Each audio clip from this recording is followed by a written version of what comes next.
Om Namo Bhagavate Vasudevaya.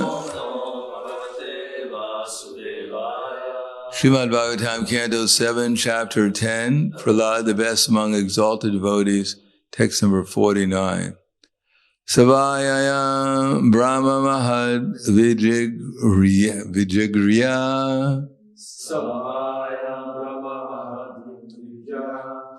Kaivalya Nirvana Sukhanubhuti Priyaksuridva Kalu Matuleya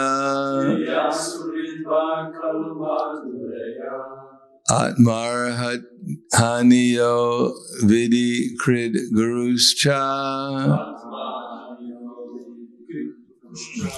Savayayam Brahma Mahat Vim Rigya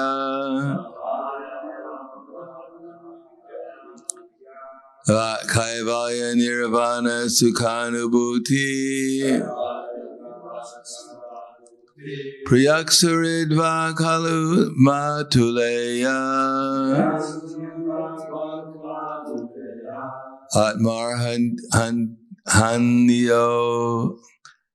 Atmarhaniyo Vidikrid Guruscha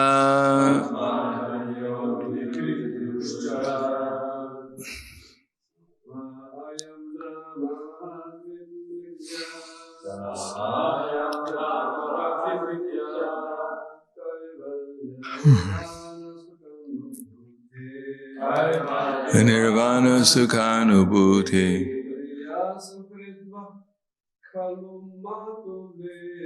Priyaksaridva Kalumataleya Atmarhaniyo Vidikrid Guruscha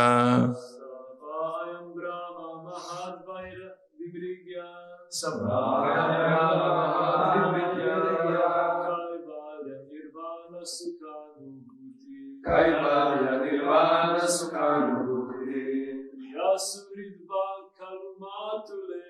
Priyasuridva Kalumatuleya Atmarhaniyo Vidikrid Guruscha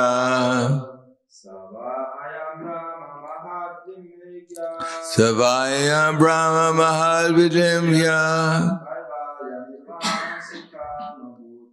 Kaivalya Nirvana Sukhanubhuti Priyasuridva Kalumataleya Atmarhaniyo Vidikrid Guruscha. Mataji?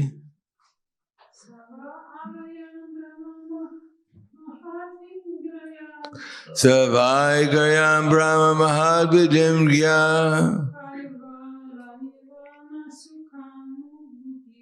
Kaivalya Nirvana Sukhanubhuti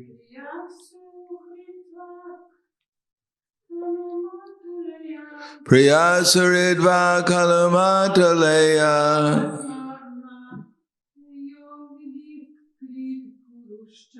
Atmarhaniyo Vidikrid Guruscha.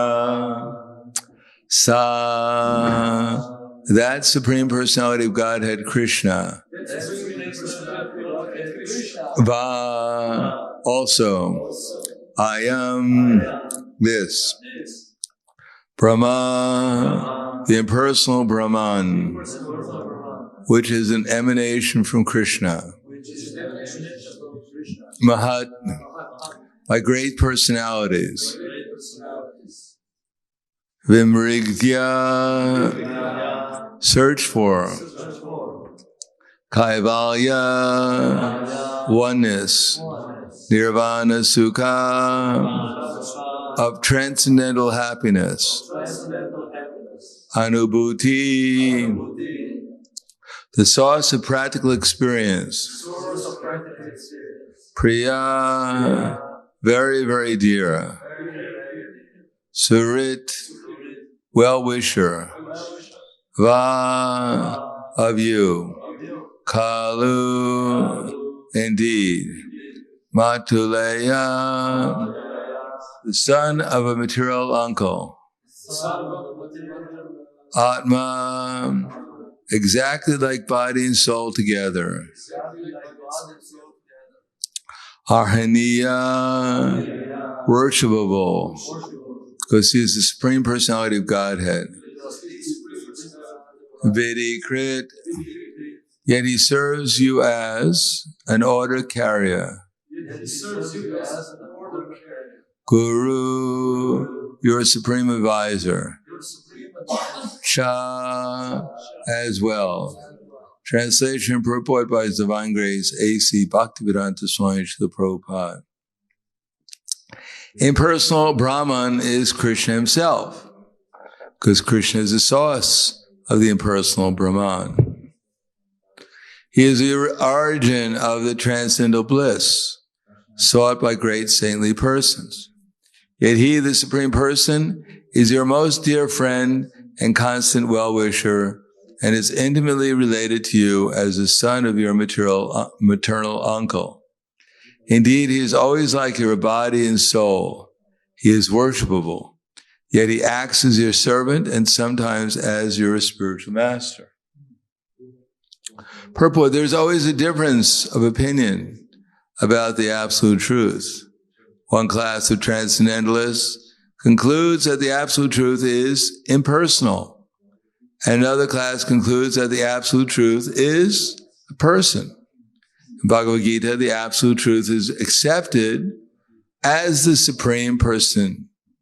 Indeed, the Supreme Person himself, Lord Krishna, instructs in Bhagavad Gita, Brahmano hi pratishtaham, matak parataram nanyat. The impersonal Brahman is my partial manifestation, and there is no truth superior to me. That same Krishna, the Supreme Personality of Godhead, acted as the supreme friend and relative of the Pandavas, and sometimes he even acted as their servant by carrying a letter from the Pandavas to Dhritarashtra and Duryodhana. Because Krishna was the well-wisher of the Pandavas, he also acted as guru by becoming the spiritual master of Arjuna. Arjuna accepted Krishna as his spiritual master. Shishashteham sadimam tvam prapanam. And Krishna sometimes chastised him. For example, the Lord said, Ashochan anvashochas tvam pragyan vadam shabashase. While speaking learned words, you are mourning for what is not worthy of grief. The Lord also said, Kutas tvam kajmalamidam, vishame samapastitam. My dear Arjuna, how have these impurities come upon you? Such was the intimate relationship between the Pandavas and Krishna. In this way, a pure devotee of the Lord is always with Krishna, through thick and thin. His way of life is Krishna. This is the statement of the authority of Sri Narada Muni. Savayayam Brahma Mahad Vimrigya Kaivalya Nirvana Sukhanubhuti Priyasa Surid Vakalu Matulena Atmarhaniya yo Atmarhaniyo Vidikrid Guna Kuruscha.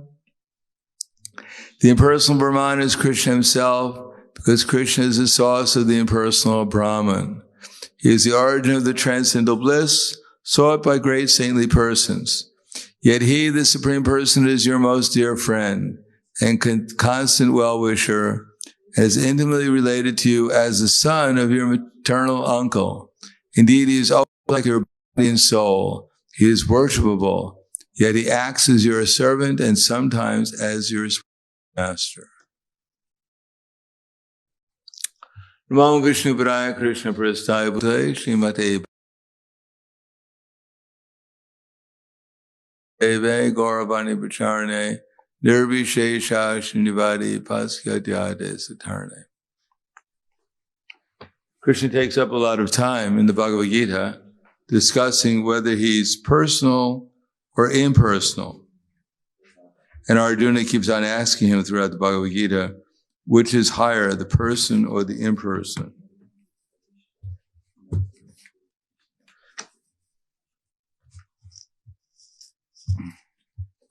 Twelfth chapter.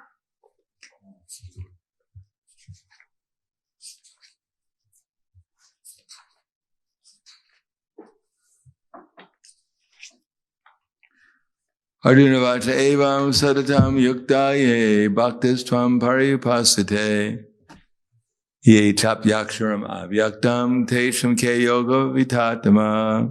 Arjuna inquired, which are considered to be more perfect, those who are always properly engaged in devotional service, or those who worship the impersonal Brahman, the unmanifested? Shri Bhagavan vacha mayavesha mano yemam nityukta upasate Sharaya pariyophetas teme yuktatamo mataha. The Supreme Personality of Godhead said, those who worship the impersonal Brahman are superior to those who worship my personal form. Just seeing if you're awake.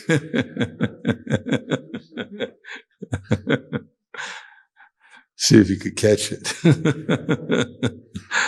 The Supreme Personality of Godhead said, those who fix their minds on my personal form, are always engaged in worshiping me with great and transcendental faith, are considered by me to be the most perfect.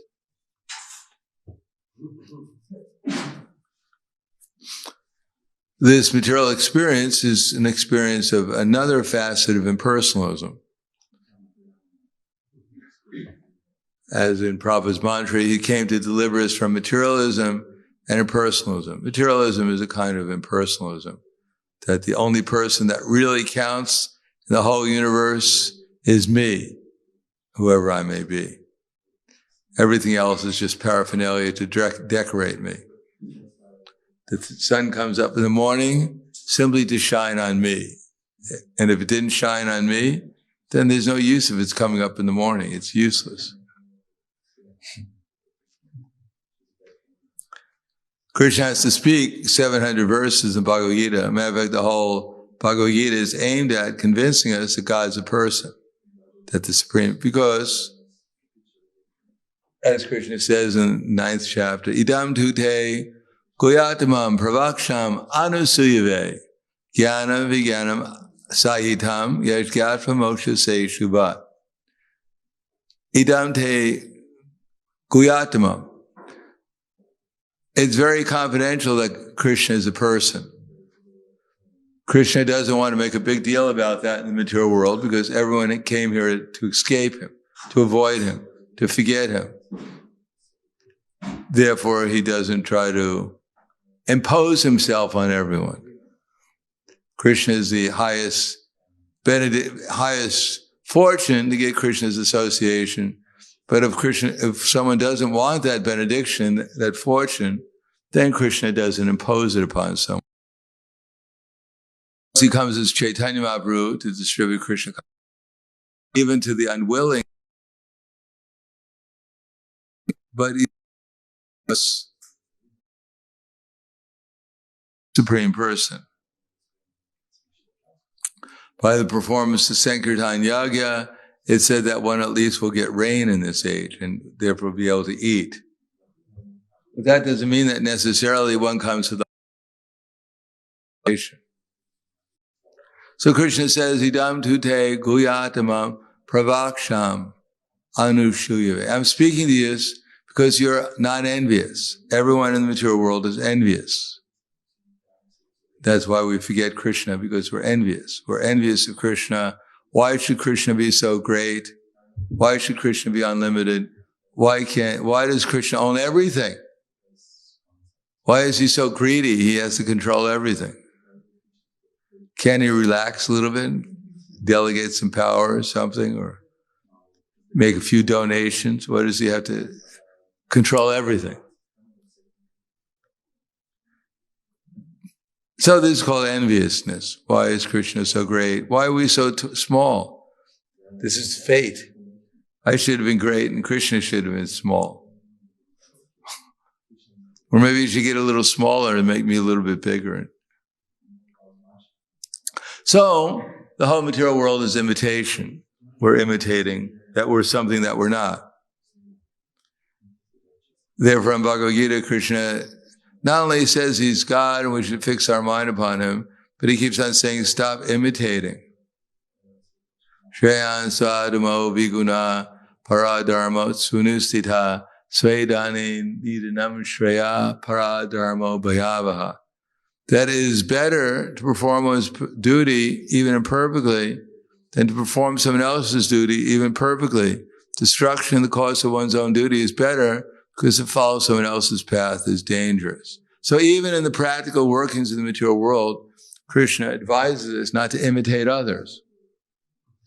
Even when we get a material body with the idea of becoming important, because that's why everyone gets a material body, they want to feel themselves important, the center of someone's life, someone's consciousness. They want to be noticed. If you ever go and distribute books, especially the Asians, when I was distributing books, and JFK International in Los Angeles, there's an international terminal, and there are thousands and thousands of Asians coming through. What Asians are expert at is just ignoring you, as if you're not even there. So if you stand there for half an hour and 5,000 people pass by you and they act as if you don't even exist, it's a little disturbing after some time. You start questioning, wait a second, I seem to be here. So everyone wants to be noticed. Even they want to be noticed as something abominable, but at least they want to be the worst. If they can't be the best, then they want to be the worst. They want to get their name recognized. If it takes killing one more person than the last mass killer, then I'll do it. Just get my name there. But this is all imitation in the sense that this body actually has certain qualities. A male is generally a male, a female is generally female. But nowadays, the men want to become women, the women want to become men. Everyone's Shudra, but they want to act as if they were a Brahmin, a teacher. Prabhupada would always criticize the so-called teachers.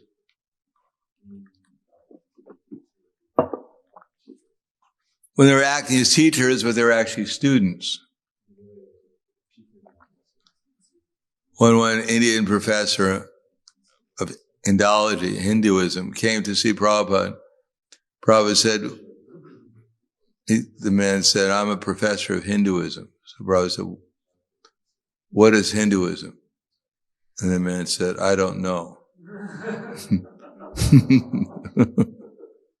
So Prabhupada turned to Swarup Damodar and said, Swarup Damodar, he claims he's a professor of Hinduism, but he doesn't know what Hinduism is. What do you call that? So Swarup Damodar said, he's a cheater, Prabhupada, he's a cheater.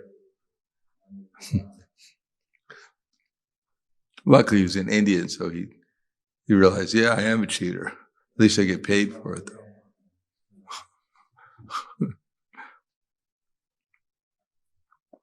So similarly, everyone is trying to pretend that they're something they're not. This body, but at least if they perform their duty, then they at least have some recognition of reality, what kind of body they're in. Rather than pretending there's something that we're pretending already that with this body, which we're not, but then we're pretending that this body is something which it isn't also. So that's even more bewildering. So Krishna says, at least find out what your duty is, and then if you execute it according to my injunctions, then gradually you'll understand that you're actually not this body. You'll come to the Brahman conception of life, and then you might rise up to accept the fact that there's a Paramatma guiding you, that you're not the controller. He's doing the activities in the material world. And then if you can finally give up your envy entirely, then you can accept that there's a person who is unlimitedly beautiful, unlimitedly strong, unlimitedly famous, unlimitedly wealthy, unlimitedly renounced. Now, even if someone is insignificant, but if they're a little stronger than we are, then we become envious to them. Why is this man stronger than I am? I'm going to practice until I become stronger than he is. Now I can lift 1 pound more than he is, therefore I'm greater than he is. Even I have one more butterfly in my collection than the last man. I think I'm important. So everyone's just trying to get a sense of feeling important, feeling themselves to be the center of the universe, and forgetting the Supreme Person. They can accept that God, maybe He's impersonal, because then I can compete with the impersonal. One day I can become God. When Chaitanya Mahaprabhu was inspired to go and visit the Brahmin's house in Varanasi and meet with these Mayavadi sannyasis there, Chaitanya Mahaprabhu, to show humility, which is what the Mayavadi sannyasis are lacking. In this material world, everyone comes here to pretend that they're God, and God comes here to pretend that He's a devotee of God. That's the difference between God and an ordinary conditioned soul. So to show humility, Chaitanya Mahaprabhu sat in the place where people would wash their feet. In India, the sannyasis especially, they walk barefoot, and therefore when they enter into some house, there's some place where they can wash their feet. You don't find that in most common people's houses in the West. Imagine if people came in their house and washed their shoes. The house would be a lot cleaner. And if they took off of course we don't want them to take off their shoes a lot of times, because they haven't taken off their socks in a long time.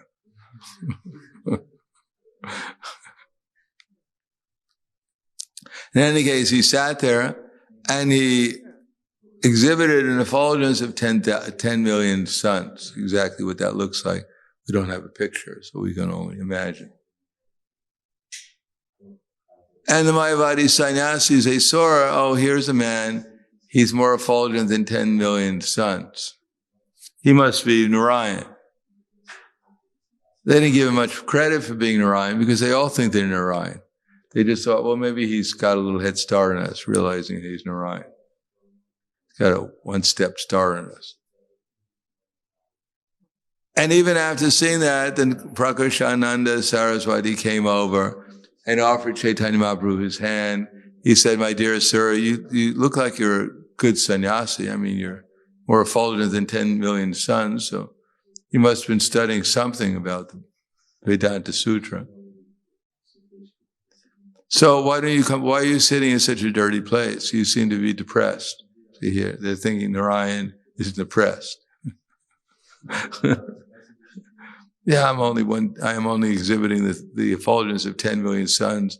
And I met someone on the street, he had 10,100,000 suns. So therefore I'm depressed. I'm behind. No, he said, you look depressed, but why don't you come and join us? We don't mind if you're so bright. We need a little light in the house anyhow.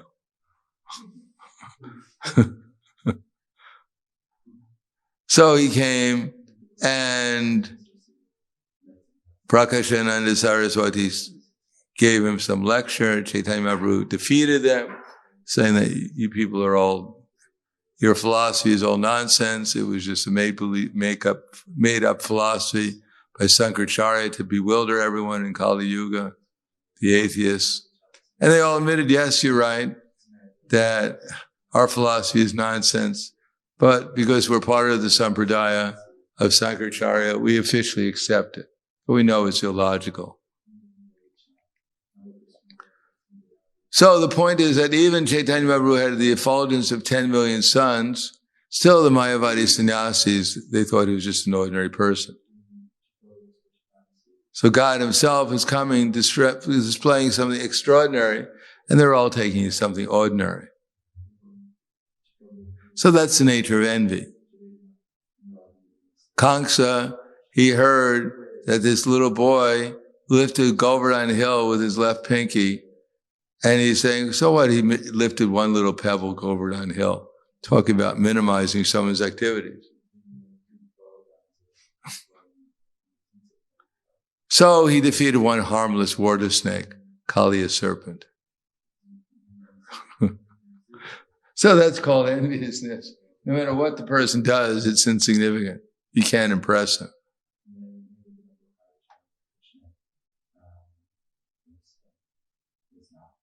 Cause causes a little anxiety that maybe this person has some power. After all, he just killed Kulyavalpita, an elephant that could defeat 10,000 other elephants. And he just killed the wrestlers, so maybe he has something going for him. But why should I be afraid of him? Just like Toshala, Mustika, Chanora, actually it was Chanora and Mustika who fought against Krishna Balaram first. So Krishna Balaram said, my dear sir, I don't think it's a good idea that we fight. After all, we're just little cowherd boys. We fight with our friends in the jungle sometimes. But, you know, you're big, strong wrestlers. It would be very disturbing to the crowd to see this ourselves, who are just young boys, fighting against these strong wrestlers. But Mustika and Chanora said, wait a second. We know who you are. You just defeated this elephant, Kulyavalpita, who could fight against 10,000 elephants. You had the strength of 10,000 elephants. We know that you're actually the source of the cosmic manifestation. But Chanora, myself, we're the strongest, so you should fight against us. Yet, two wrestlers, they may have been very powerful, but they realize they're going to fight against the person who created the whole universe. I think they're going to win.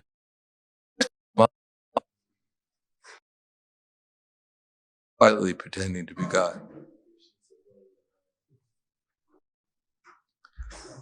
More likes on Facebook than they think they're getting up there. They're rising, becoming famous.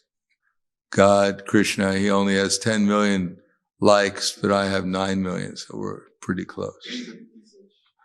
I'm almost as famous as he is. So the conclusion is that we should accept Krishna as a person, try to act as a person, and the only way of acting as a person is to accept Krishna as a person and try to perform service with care and attention to him. That's what a person does.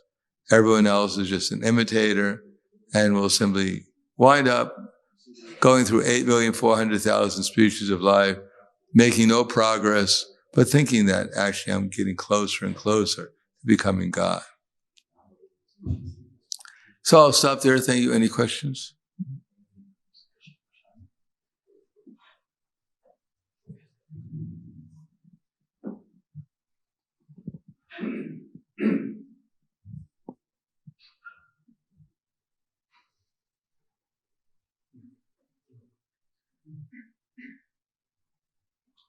Are you praying or asking a question?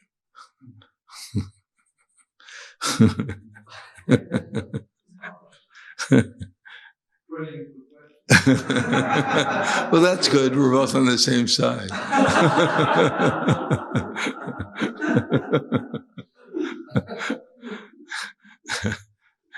Any questions?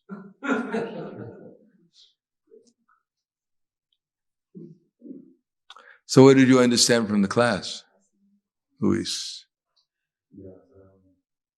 Microphone. Give him the microphone.